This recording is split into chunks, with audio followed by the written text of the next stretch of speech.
All right. Well, hey, good afternoon, everybody. I got another good one here. I have John on here. We're probably going to talk a lot about maybe some trout and some brown trout there and talk about his latest adventure that he just went on. I found John on Instagram and I liked his pictures and his reels. I figured he had some good stories behind some of those. So, without further ado, John, welcome, man. I appreciate you coming on. I appreciate the invite, man. Yeah. So you were saying earlier you just got back from Pyramid Lake, huh? I did. I got back, I don't know, like 1 a.m. last night. Oh my goodness. How long were you out there for? I mean, it's Friday, all day Friday sunrise, let's see, Saturday sunset. So Wow. it was a Yeah. it was a good, miserable couple of days. Yeah. And do you live far away from there or I live in Eastern Nevada, so I'm like 3 hours away ish. okay. That's So I cool. mean, I used to live in Utah and I still went a lot. So it seems like a pretty short commute now compared to the old 8 hour commute. Yeah, right. It sounds like you definitely put the miles in, huh? Yeah, for sure. That's cool. So you said you used to live in Utah, yes? You lived in Utah for a little while, you I said? did. Yeah. That's where I How grew long up. how long did you live there Yeah, I for? grew up in Utah. Oof. I mean, first grade until I moved out here for the most part. I've had a few stints in other places, but um, always coming back to Utah. Utah's always home. Nice. What do you like about Utah?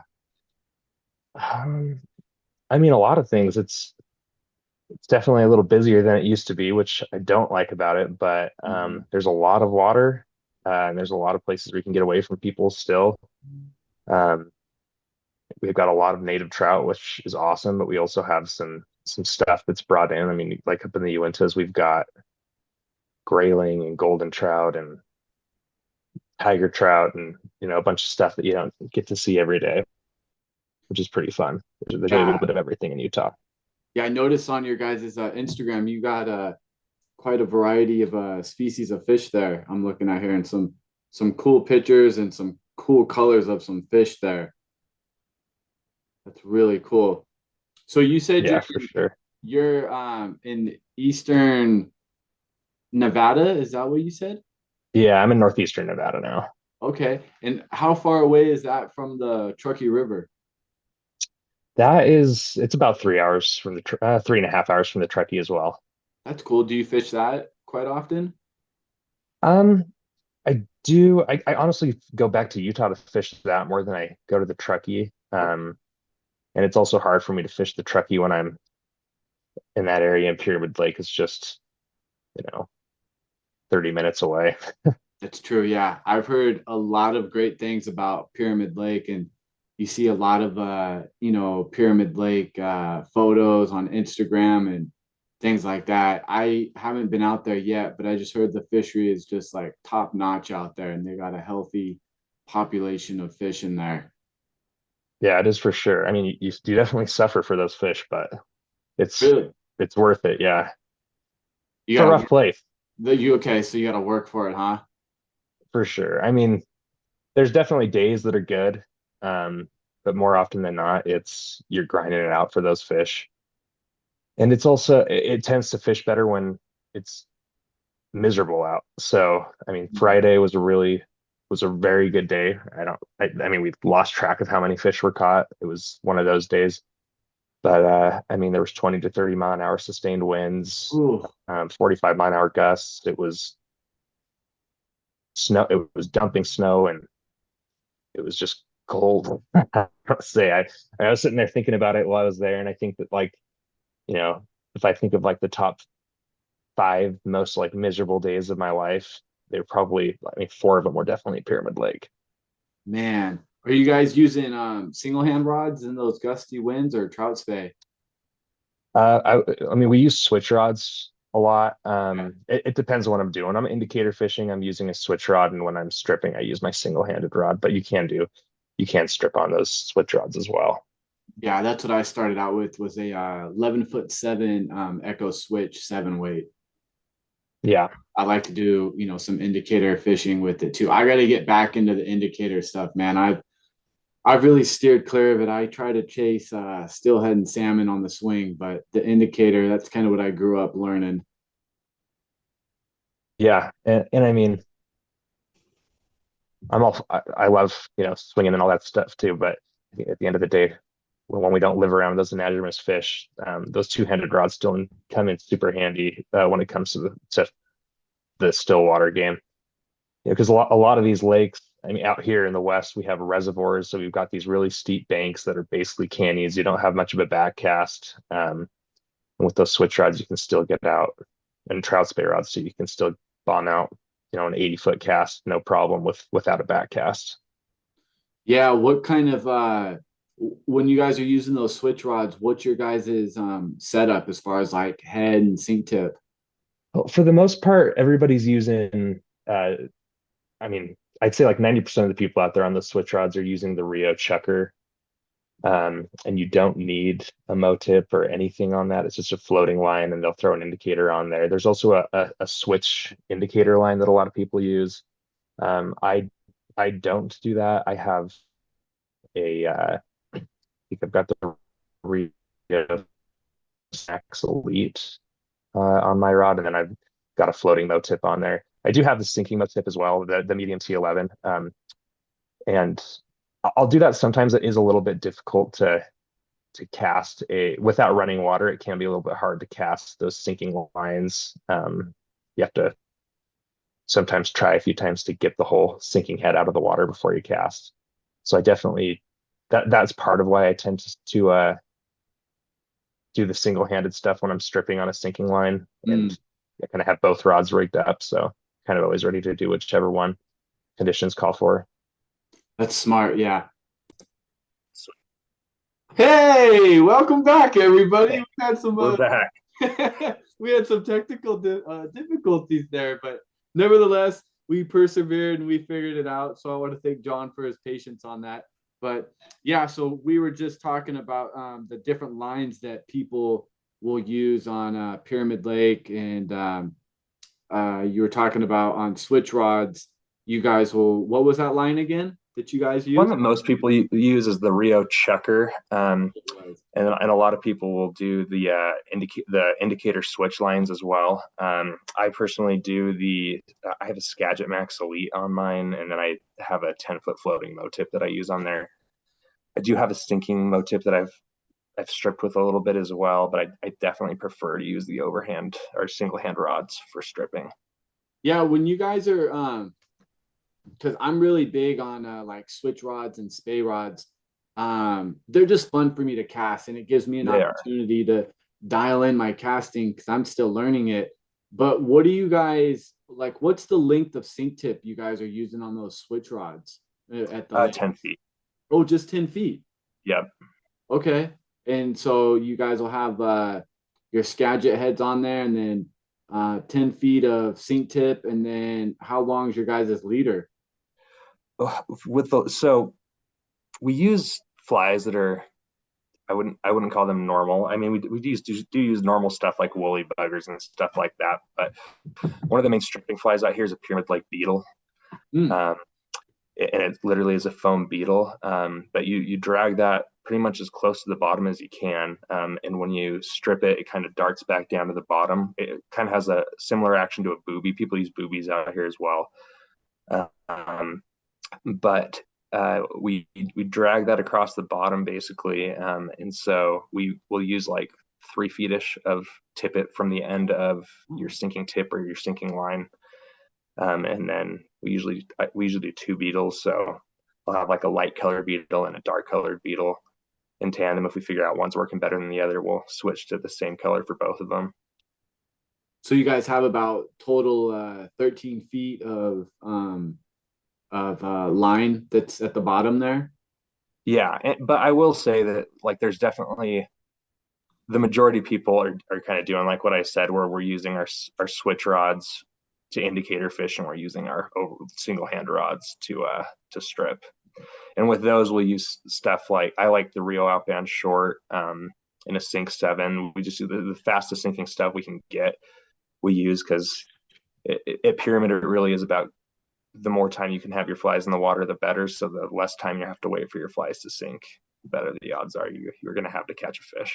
So you guys are using a foam beetle, which would, uh, I'm assuming foam. It's going to be traditionally a topwater bug, right?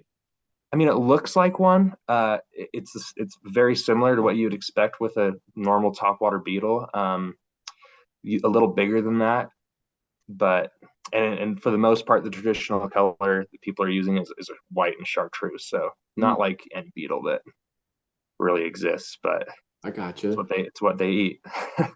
Yeah, our rivers here in Washington, they on the west side of the mountains, they go from Memorial Day in May until Super Bowl Sunday, basically, is how I remember it.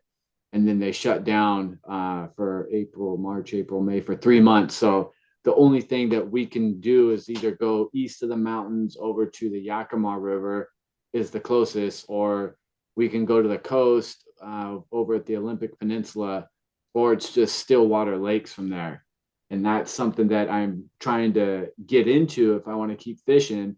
It's just kind of setups for, like Stillwater stuff from there. So Yeah, that's why I value the input I can get from people like you who go out there and actually have some success out there. yeah. I will say that pyramid fish is different than most still waters, but Mm. overall, I definitely consider myself a bit of a stillwater junkie. Is that primarily what you like to focus on, or still waters?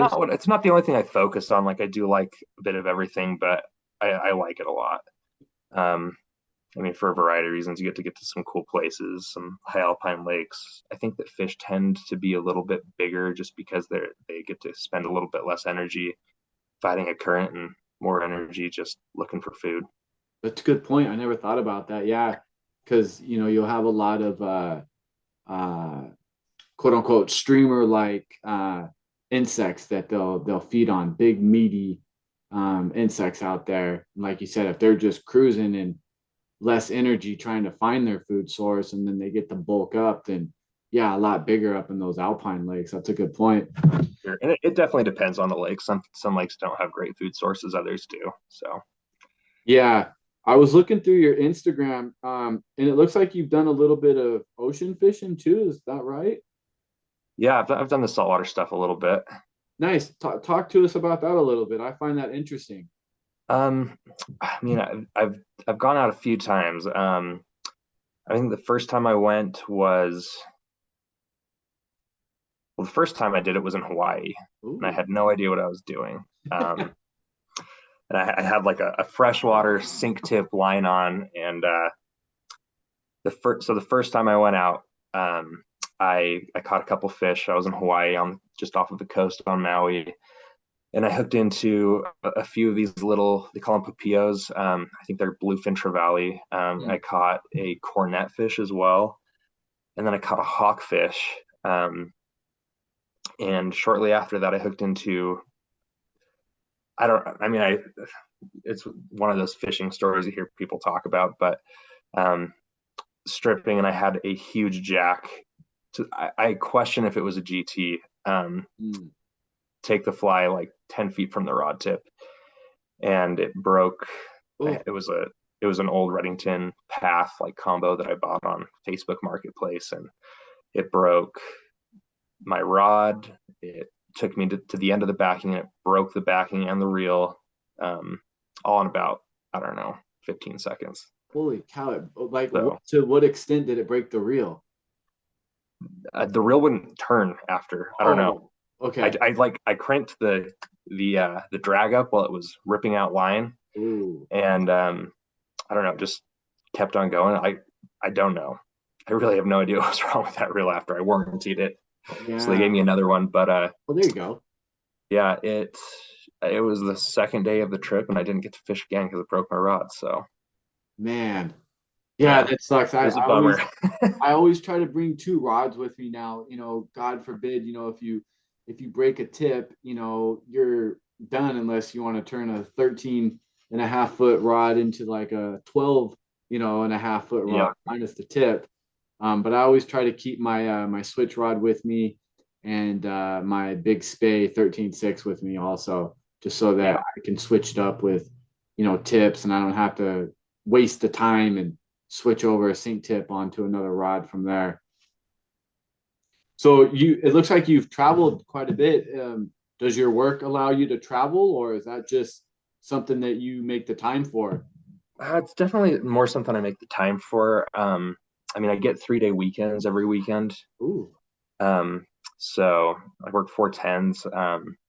So I've got long weekends most weekends, and I did recently inherit, not inherit, but my cousin stuck me on his flight benefits. He's a pilot, Mm. and so this year I get to fly for free. So I don't know. We'll have to get to some cool places this year for sure. What are some of the places on your radar you want to try to get to? I don't know. Oh, sorry, it's my Apple Watch. I definitely want to get back to Cancun, do some more tarpon fishing in that area. Ooh. That was I did that a few years ago, and that was an absolute blast. They're definitely some of the coolest fish on earth. And I've spent some time in the Keys fishing that too, and I definitely would like to get back there. But you know, I don't know. I need to get to Belize to the bonefish stuff. I'd love to catch a permit. That's definitely probably the top of my bucket list right now. Mm.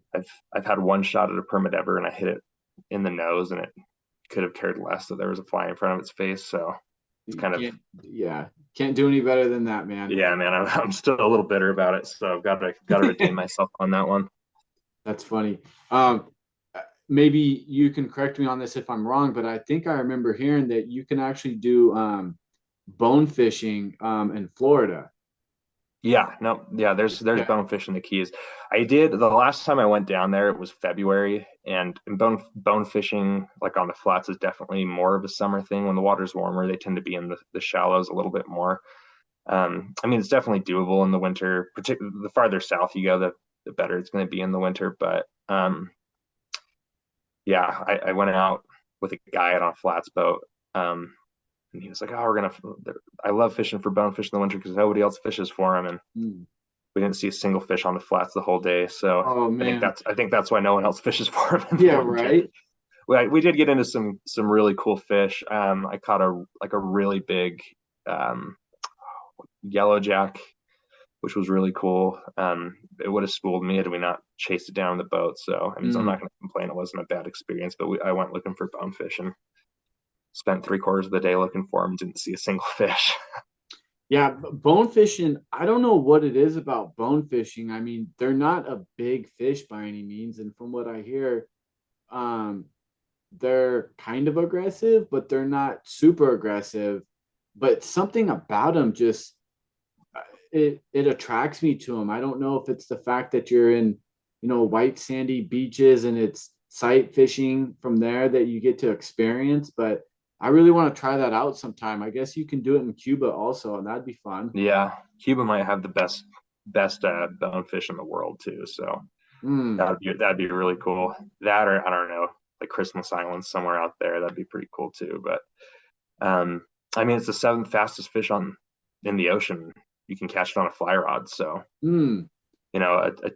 tiny fish will take people to their backing. So it's It's crazy. Do it's something I think everybody should get to experience. you guys have shad where you live? We don't. Well, not like the traditional big like American shad that run. We do have some shad in at least in Utah and in lakes like Willard Bay. They've got some in there, and I have seen a couple like decent sized ones come out of there, but they're definitely more of a bait fish for the bass and wipers and that kind of stuff. Have you ever caught shad before? I've never even targeted them. Oh Um, man. So I've heard I great things though. Yeah, so I lived in Sacramento for a little bit, and the home river for me there was the American River, and they have a shad, striper, steelhead, salmon runs in there, and those shad, man, they're fun. Like I remember hearing stories of people catching 100 shad in one day. You just find big deep buckets and just a nice sink tip and just let that thing swing down at a 45, and if you know what you're doing, you will have mini shad in a day from there. It's a good fish to Yeah, learn on. that would be a blast. I've contemplated running out there because the American is really not that far from Reno, and when I'm out in Reno, it's just a couple hours. I think it's like maybe 3 hours, 3 more hours to get there. But yeah, I've got some buddies out in Reno that go out there, and they've had a lot of luck on steelhead and salmon this year. Yeah, if you ever make it out there and you want to hook up with a guide, let me know. My buddy Brian, him and I were very good friends. We still stay in touch, but you know how life is, right? When you live in different Yeah, states, for you lose sure. contact. But he guides the Truckee River, the Trinity River, um, Puda Creek, the American River, the Sacramento River, the Yuba River. He basically covers all the rivers in that general area, and he's been guiding for, oh gosh, man, I think 15 to 20 years now. So he definitely knows the fisheries really well there. He's a super, Real quick. yeah, yeah, yeah. Yeah, so he's a really good guy that knows the fishery there. So if you ever want to get in touch with him, just let me know and I'll send you his information. Yeah, for sure. That'd be a blast. Yeah, he's a fun guy too. Yeah, so you live in Eastern Nevada there. Do you have family there or are they in Utah? My family's in Utah and Wyoming. Okay. Do you have any brothers and sisters? I've got a couple brothers, and they're both in Utah still. Are they older or younger? They're younger. I'm the oldest. Okay. Do they And like the outdoors and fishing also, or? one of them's kind of a ski bum, and the other one doesn't really do much anything outside for the most part. I mean, he'll go hike a little bit, but that's it. I'm the only one that caught the fishing bug. That's funny. Yeah, I've noticed that a lot about siblings. Um, their kids won't do it, or they do it, and their brothers and sisters are like want nothing to do with it. It always seems like it skips a generation there. Yeah, I don't know, man. Like where I grew up, there was a creek that was running through, like right through the back behind the house, and like my best friend and I, who lived just right up the street, would go up to the creek, and there were wild rainbows in the creek, and we'd catch fish and snakes and lizards, and I don't know, I've always just kind of been on the river and the creek, so I don't know, I never I could never get myself to leave. So you were in the outdoors, into the outdoors as a young kid. It sounds like, yeah. Yeah, for sure. And I always kind of like had a weird, I don't know, obsession with fish. I think we all have a weird obsession with fish, right? That's why we do Yeah, what we do, especially for steelhead sure. anglers. Yeah. Yeah, and mine was I wouldn't even say it was an obsession with fishing. It was just an obsession with like the fish and the science behind fish, and I'd have, trout fish tanks in my bedroom growing up, like Oh wow. stuff like that. Trout from the river. I'm not sure if that's legal, but Hey, you didn't know that at that time. yeah. It's not When like I you was have 10. tanks in your home now where you No, have I don't. multiple trout. Check out my trout that I, oh, it's not legal, bud. Yeah. That's funny. So you were always into the outdoors part, and then you just always stuck with it as you got older, yeah? Yeah, for sure. That's cool. I did not I didn't really get into it. Like it was always in me, but when you're a younger kid, and you don't have your priorities lined up, you start chasing other things. Like my big thing was, driving fast cars and girls, and when you get caught up in the social dynamic and you try to fit in with everybody, you kind of don't get to see what your true passion and who you are as a person. And once I got rid of, the insecurities that I had, and I finally got to find out, holy cow, man, like I really do love the outdoors, and it's not something I've really tapped into until probably like 4 or 5 years ago. So I feel like I'm playing catch up now. Yeah, same. And like I when I growing up, like, aside from like catching fish and lizards and stuff like that, I was playing soccer. I played soccer all the way through college, and it was like it wasn't until I was done playing soccer that I realized just how obsessed with fishing I was. Like I loved soccer like enough to play in college, but I don't think it was ever what fishing has become for me. Yeah, I'm noticing a lot of people that are into fly fishing are they were really into soccer too. Like I just had I don't know if you know who Marcus is from Roman Reel. Oh yeah, yeah, yeah. Yeah, I just had him on, and he's a big time soccer player. Like he still does semi-professional soccer and travels, and a lot of his pro staff are all into soccer too. So I'm Yeah. like, shoot, man, like I played soccer for 5 minutes as a 5-year-old and was like, nope, not me. I'm going to baseball. Yep. Yeah, I've played a lot of soccer with Marcus. Oh, did you? Okay. Yeah. Nice. Yeah, he's a cool guy. We had a good time there. So do you get to travel a lot with what you're doing? Like I know you said you travel a little, but how much of your traveling do you really get to do?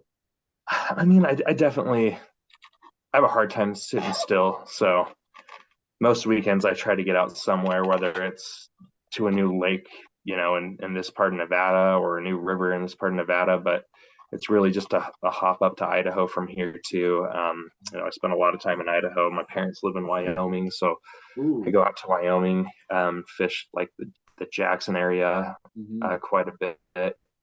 Um, so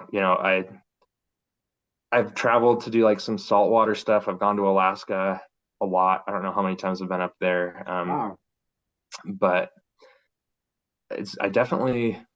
I mean, I love going somewhere far and exotic for fish, but I definitely like the stuff that I can drive to like the most. The stuff that's just around the corner. Um, the stuff that just over to the other side of the state, you can catch a 20-pound cutthroat, and then you can drive, 4 hours north and catch a 10-pound bull trout. So I Bull definitely trout. love like going and finding native trout for sure. Yeah. What were you no, not what, but how were you able to get up to Alaska so often? Because that's kind of a big deal for most people to even get Yeah, up there once. I had a good buddy that lived up there, so I had a free place to crash for a little bit. Mm. Um, so I'd go up and stay at his place, and it was also kind of nice to have a Alaska, someone that lives there to show you around. But I, kind of just fell in love with it, and then I've got another buddy that I go up with named Hayden, and we've gone up and chased some steelhead up there. We're going up again in April. Um, but I don't know, man. It's just like getting to these big rivers with anadromous fish that I don't know. I start to itch for it around this time every year. So luckily, it's just around the corner.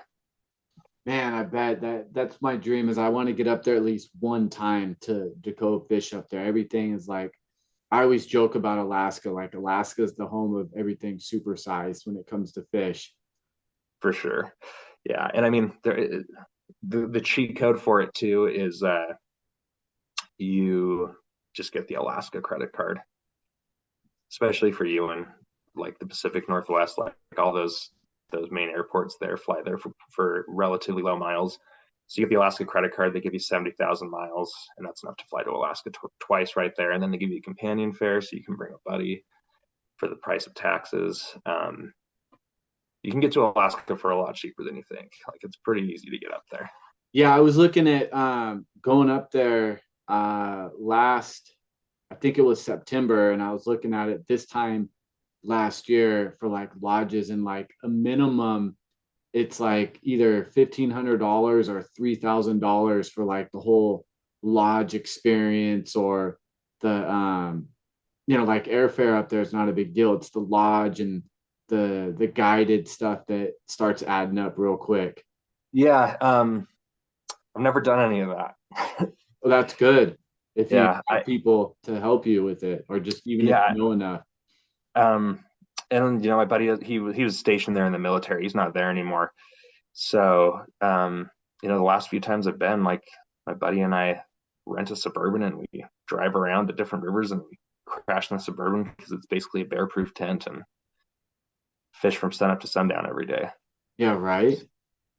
Yeah, I That's think the cool. last time, I mean, we both flew there for free last time. I think that the two of us spent like, maybe like $300 a piece on everything between Suburban rental and food. So there's definitely cheap ways to do it. You got to be willing to grind, but it's worth it. Yeah, I mean, totally. I feel like anywhere you go in Alaska, you're quote unquote guaranteed to catch fish. Depends. It depends on if the run's happening or not.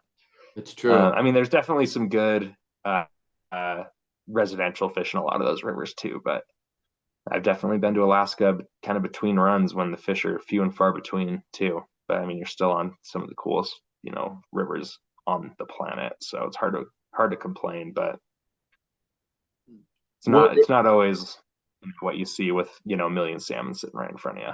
Sure, it's not the whole Instagram reel like most Yeah, people live their lives. Look at my life. It's not like that all the time. yeah, you have to work really hard to get to those places to get in front of those fish for Yeah. sure. What rivers were you guys on in Alaska? I mean, I've fished a decent amount of them around the Kenai. I've done like the Kasilof, and the Kenai River itself, the Russian River, and Mm. those all get really busy. But a lot of those smaller creeks, and when they call stuff a creek in Alaska, it's like the size of rivers in Utah and Oh, dang. way bigger than any river I've been to in Nevada, aside from maybe the Truckee. Um, so like there's some really good size quote unquote creeks out there that have anadromous fish running up them as well. And then I've gone to a few you know creeks in the Panhandle in Southeast Alaska as well, and that's where you get your steelhead runs and um, you get some cool. I mean, you get Dolly Varden and all that stuff. There's Dolly Varden through the whole state, but you get Dolly Varden following the steelhead in, and you get big residential rainbows in those rivers as well. So, I mean, it's just really cool.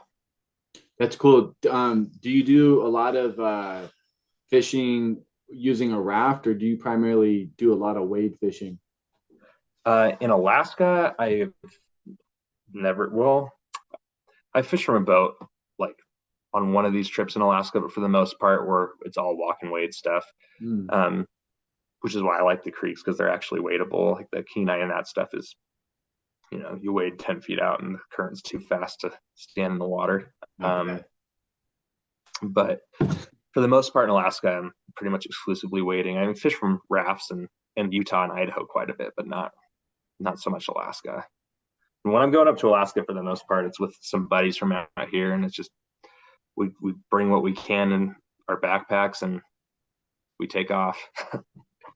That's good. Yeah, when you said waiting, it reminded me of the video I saw on your Instagram. It was a buddy of yours that was across the river, and you guys captioned it the one day. Did he make it across okay, or what happened? Uh, he swam back to the side he was trying to cross from, and then we Oh had to no! figure something out.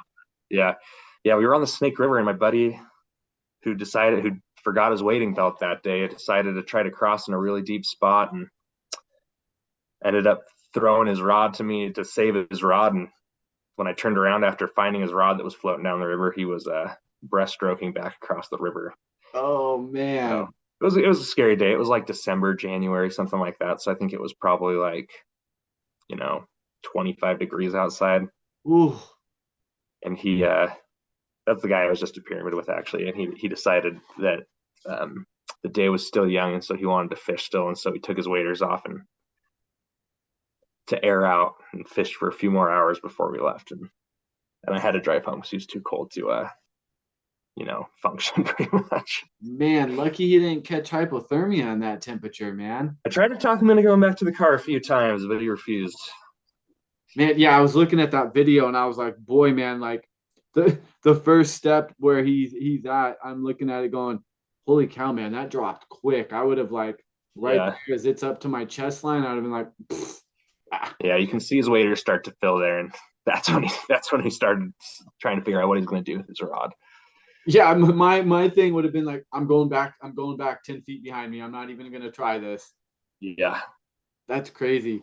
Yeah, I noticed in one of your other pictures here, it looks like you were fishing like a super small creek. Um where was that at? I don't know which one you're talking about. What kind of fish is in the pic? It doesn't show a picture. It just shows this super narrow river, or I'm sorry, creek, and the caption, I don't remember what the caption said, but I'm scrolling to it. But yeah, I noticed that there's just like I've always wondered how people fish those small little creeks that are like 10 feet wide. Do you do a lot of that? I mean, I do like 10 feet wide. I It mean, might we're not be fishing. 10 feet. It might be a little, Yeah, yeah.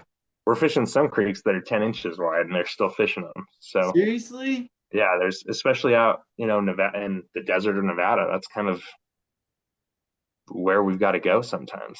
Um, but those fish are for the most part extremely opportunistic.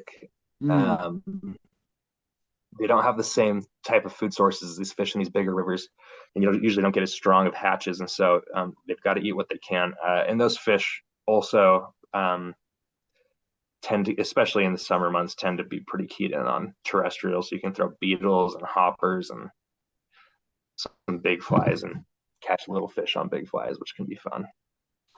Yeah, I thought this was it right here, but it's not. You are in Wyoming though, in Granite Hot Springs, and that's a lot bigger than what I was thinking. But yeah, I've Oh always yeah, been. that one's a decent sized creek. Yeah, yeah, I can't find it, but I've always been curious. Like you'll see, like I've seen a lot of like Tom Rosenberg. He'll do like these small little creeks and just like with dry flying.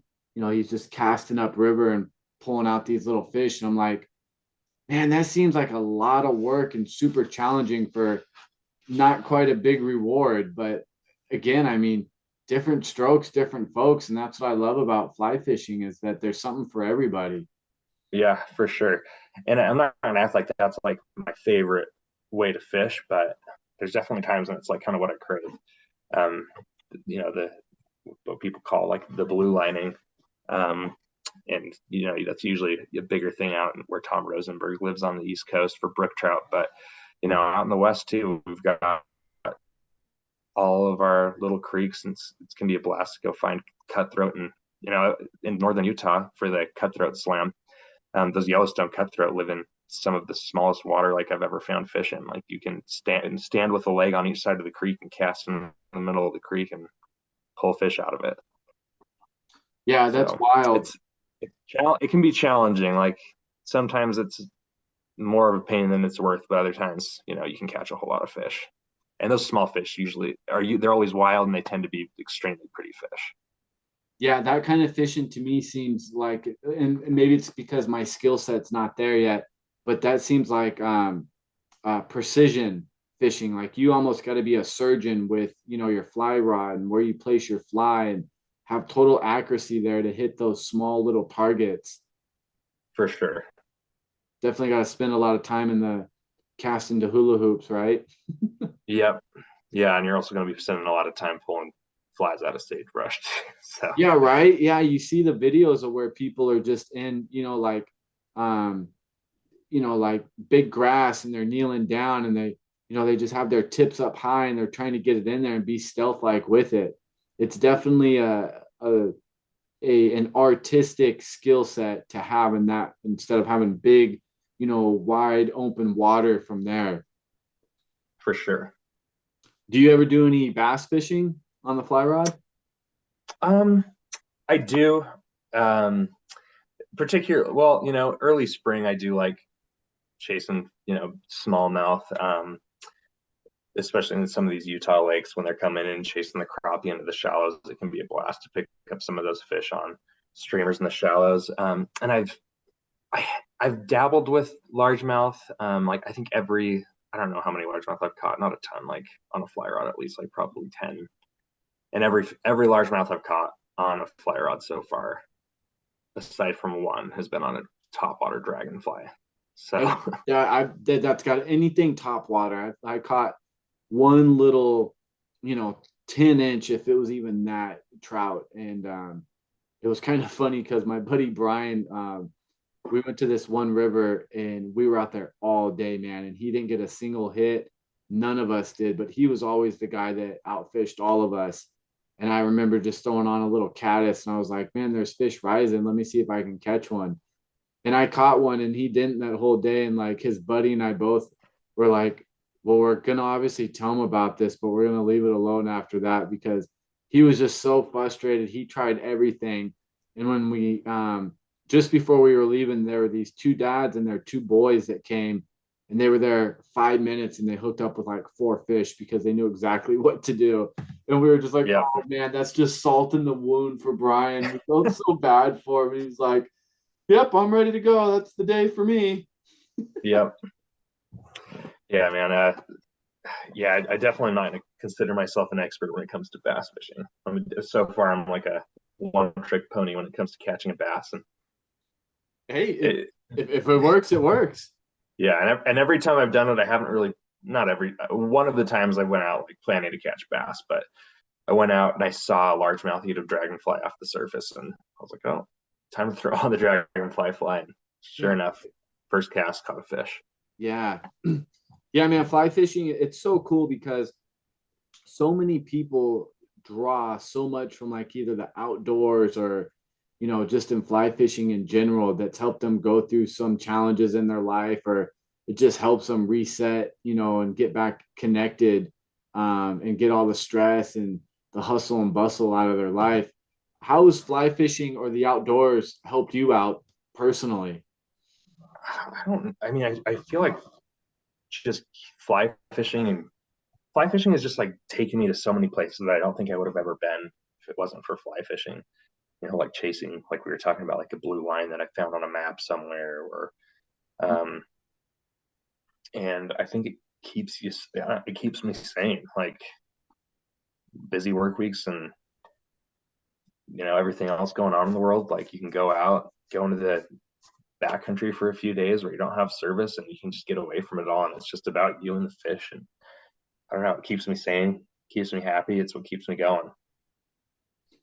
Yeah, selfishly for me, man, like I said, I'm going through withdrawals. It's only been 2 weeks that I haven't been able to go out. Like I'm usually out at least, twice a month, minimum, and if not more. But like I said, like I'm really itching to get back out there because I'm looking at my desk with flies I took out of the fly box to dry, and I'm just like, man, I want to get these flies wet again. I want to get back out there in the raft and just the whole experience and the whole journey of looking at, weather and the river flow maps and seeing what it's going to do, what it's not going to do, the whole preparation of it. It's like I miss it. I was supposed to go out this Saturday down in Oregon, but the weather kind of shut everything down to where they had gates that were closed due to safety. Yeah. And I'm just like, hopefully next weekend I'm going to be able to get out there. But for sure, I'll definitely be hitting up the Truckee. I wish the Yakima River sometime in March for sure. If not March, for sure April. Yeah, You ever fished the Yakima? I haven't fished the Yakima. Okay. I'd love to. I've heard a lot of cool things about it, but um, I've fished. I haven't really fished Oregon and Western Washington a lot, but I've fished, some of the steelhead rivers out there, and anadromous fish rivers, not just steelhead, but I fished like the Grand Ronde in Oregon. I fished the parts of the Columbia, which I know that's probably not like the best place to fish for steelhead because it's basically a moving lake at that point when it's a river that big. Um, but I mean, I guess these ones aren't. These are more Idaho, but I've fished the Clearwater and the salmon and the different forks of the Clearwater and the salmon as well. And it really does like blow your mind being 800 river miles from the ocean and Wow. having a king salmon swim by you. Like it's crazy. Yeah, it's crazy to see during the summertime how just out in the open the kings are. You'll see them on big spawning beds, and they're like, I have a video on my Instagram of a zombied out, salmon. And it just, I didn't want to get too close to it to stress it out anymore, even though it's on its last leg. But like Yeah. they're just out in the open, man, and they're just so like they're not as like hidden as I feel like I've never seen a steelhead on a red, but kings you'll see them all over. on spawning beds from there in the shallow waters, where you'll see them in like their backs of the out of the water to like, maybe 2 feet of water. It's just cool to see them in just Yeah, for the sure. natural elements from there and that clear water from there. Yeah, no, they really are. Like those anadromous salmonids are the coolest fish on earth. No one's ever gonna be able to change my mind. Yeah, they're strong and powerful. I mean, just the journey they have to get up there, it's all the miles that they go to get up there, it's pretty crazy. For sure. Yeah, and see I mean, them just go through, like you'll sometimes see them just, it's amazing. Like I noticed last year, um you'll see them go through the shallows, and just the way that they can use their bodies and the, that protective slime they have on their bodies, they just really like slither over rocks that are in the shallows, that they're basically out of water, and they move their bodies like a snake. To see it in person, I've never seen a fish do that, but it reminded me of a snake. It was pretty wild looking. yeah, it's crazy like what they can get through. I mean, they're survivalists, man. Like I know that they're not necessarily doing awesome these days, but if we give them the chance, they will. Yeah. What's one of the wildest things you've seen out on the river or the lake or ocean? I mean, like I don't know. Are you Something that familiar with? it stands out to you. Yeah, I mean this is more of like a nerdy science thing than something quite like a wild thing I've seen a fish do. But um, are you familiar with like the story of the Elwha Dam and that and its removal? I've heard bits and pieces of it throughout, the short couple of years I've been back into the game. Okay. Um, so the Elwha Dam was up on the Elwha River in Washington on the OP for a while. I think it was up for 99 years, 99 or 100. Mm. But like, it was a steelhead river. And, you know, there, when they put that dam up, it totally cut those fish off. There was no passage. It was, 100 years ago when they built that dam, they weren't thinking about having fish there in the future. But it totally cut those fish off from the ocean. And so they lost their steelhead runs for 100 years, and I think the lifespan of a steelhead or of a rainbow trout, like at most, is maybe like 11 years, something like that. I think that it's usually more like 6 to 7. Um, and so those fish were cut off from their, I mean, from the ocean for over 10 generations. And Mm. so, going up the Elwha River today, this just a few years ago, but in seeing steelhead up there was, I think, one of the wildest things I've ever seen, because those fish for 100. So basically, what happened was they removed that dam after 99 years, and 6 years later, there were wild steelhead back in the river. And so the genetic memory of those fish, that life history that they had not been able to fulfill, like that gene had still been passed on. And so when that dam was not there, fish were able to go back to the ocean, and just a few years later there were wild steelhead back in the river. And so I think that like actually physically seeing steelhead in the river where they hadn't been for 100 years was one of the coolest things and like most wild things I've ever seen, because it's just kind of a feat of nature, over being more powerful than man. Like that's what I'm when I say that if we give these fish a chance, like they will survive. Like that's just one of the many examples. I don't know, they blow my mind, man. They're cool fish. Yeah, that's amazing. I mean, there's so much history and challenges. I mean, like obviously, our rivers out here on the OP, it's always hit or miss what kind of season and what kind of year they're going to have. And I feel for a lot of the guides that go out there and make their living, because if it's not that river or it's another river, you got to bounce back and forth between these rivers, and they're not open year round, to where you have other fisheries in different states that are open year round, and it can make for a very challenging way to, No, it for sure does. yeah, When places don't have the same regulations, it just doesn't seem fair. And but at the end of the day, it shouldn't be about what's fair. It has to be about, what's best for the fish and keeping the fish around. yeah, yeah, that's pretty cool. Um, yeah, I was just thinking about like with Instagram and how a lot of people can get their stories across there where other people can see it, and that can kind of go into something global where other people can reach out to them and like build partnerships and network with people from there. Have you had the opportunity to collaborate or network with different organizations within the fishing communication the fishing community? I mean, a little bit, not like a ton. But like, with Marcus and Roman Reel, we've done some fundraiser projects for restoration for like Gila trout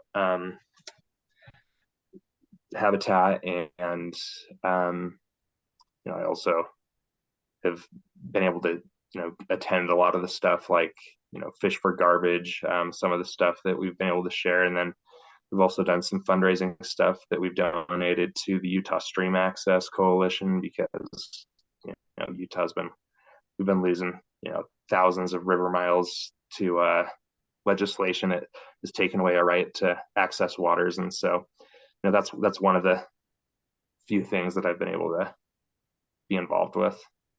Yeah, that's cool. Marcus was telling us about the Fish for Garbage, and I like that program a lot. I think it's super important to the rivers, and like I told him, I'm guilty of it. Last year, I told myself, I'm gonna get my raft and I'm gonna go pick up garbage along the river, and then it was like, yeah, you didn't do that this time, and now I'm like, I'm gonna do it this year. But I mean, our rivers, to be fair, I mean, we don't really have a whole lot of garbage that's like super visible to where it's Mm-hmm. like you could go to this one place and spend a little bit of time picking up garbage. You would literally have to go and like pull off at certain places and kind of just walk around and see if there's garbage from there. But it's definitely That's a decent problem to have, though. no, totally. That's what I told Marcus too. I was like, I will take that challenge over having the other challenge from there. For sure. It's Fish for Garbage has done like a cool thing where they've made it like a social event. Like it's a fun thing to go with a bunch of people. They go clean up the river, and it really does like overnight make a visible difference to the area. And the same places don't need it every year, but there's definitely places that still do. Yeah, it's cool to know that there's programs out there like that though. Yeah, for That's sure. really good.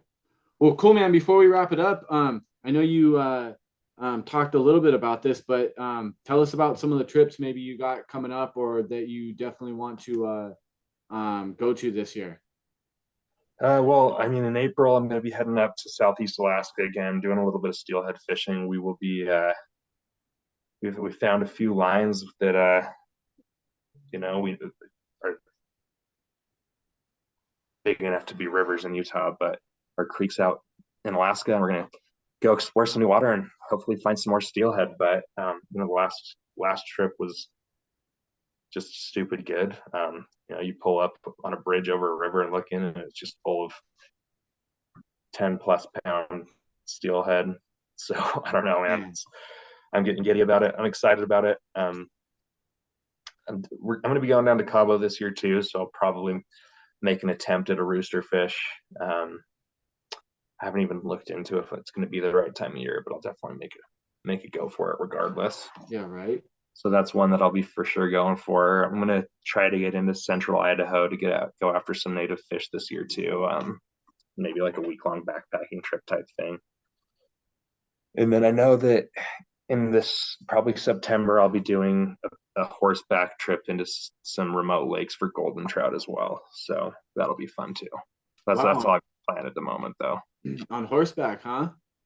They're 20 miles in. So it seems to be the only way that's like feasible to do it in the time window that we've got.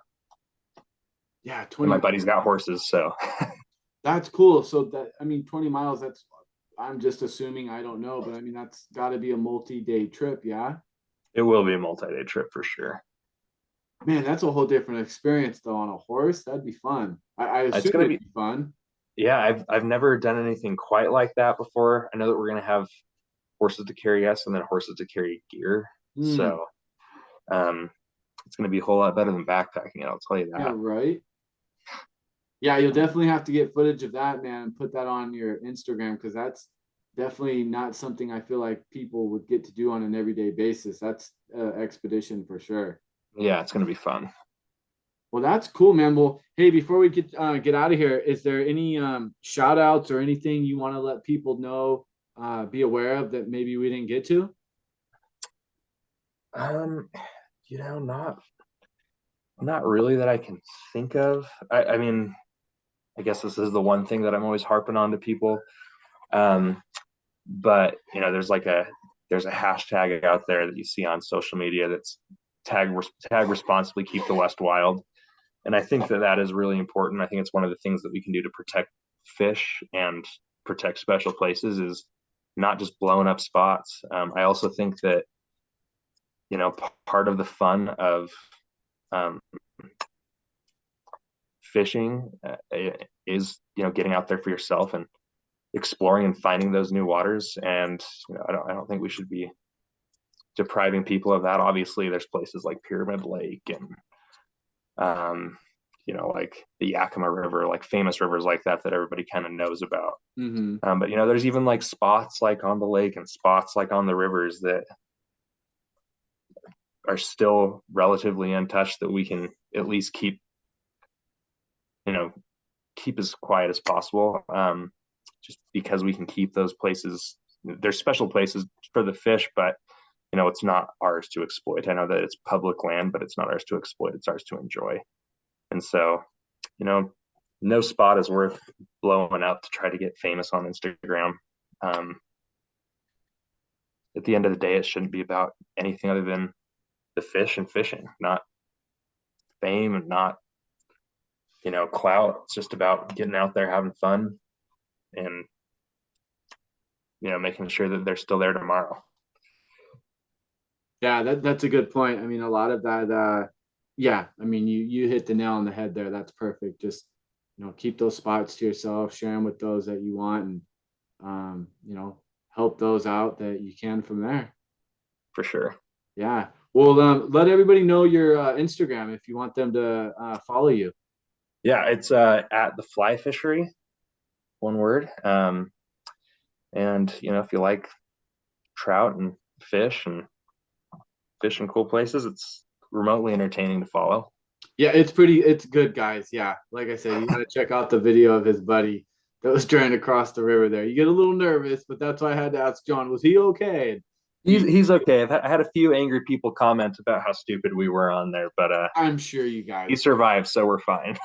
Yeah, that's honestly why I wanted to bring it up too, in case there was anybody out there trying to crucify you guys on there. Be like, Yeah, no, oh no, they've he already was tried to okay. crucify us. It's fine. Yeah. Well, that's awesome. Well, don't go anywhere. I'm gonna say goodbye to everybody real quick, and then you and I will say goodbye. But Cool. yeah, everybody go over to John's Instagram. I'll put the link in the bio below there. Check out his adventures. Look forward to seeing the adventure that they go on the horseback from there. But till then, everybody make it a great day and be safe.